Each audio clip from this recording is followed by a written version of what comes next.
kung ano ang bugtong? Ano po yun, kuya? Tanong na may dalawang linya at nagra-rhyme o magkatunog yung dulo. Okay? Kailangan mahulaan mo yung sagot at madalas hindi ito literal. Tama. At sa English nito ay riddle. Riddle. Yan. Ano, handa ka na bang hulaan yung sagot sa bugtong? G! Alright, ito. Ito ang bugtong. I Believers, sabayan niyo kami. Heto na, si Kata. May karga-kargang dampa. Sino po si Kata? O, sige, isa-isahin natin yung mga salita. Sabi ko kanina, hindi literal ang ibig sabihin ng ang meaning ng bugtong, okay? Kaya pag may binanggit na pangalan tulad ng Kata, pwedeng kahit sino yun.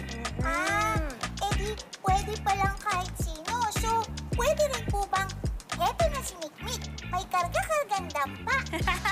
Naku, hindi pwede yun, Mikmik. Kasi nga, di ba sabi ni Kuya Chris, dapat magka-rhyme o magkatunog yung dalawang linya ng bugtong. Gets! Ano po ba yung dampa? Ang dampa ay simpleng bahay. Okay, uulitin ko ha. Eto na si Kata, may karga-kargang dampa.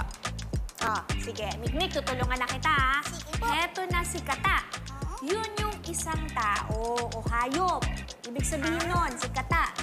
Tapos, tuloy natin ha, may karga-kargang dampa. Yung dampa, ibig sabihin nun bahay. So, may kinakargang bahay si Kata. Ano sa tingin mo ang sagot? Ang hirap naman po. Kaya mo yan.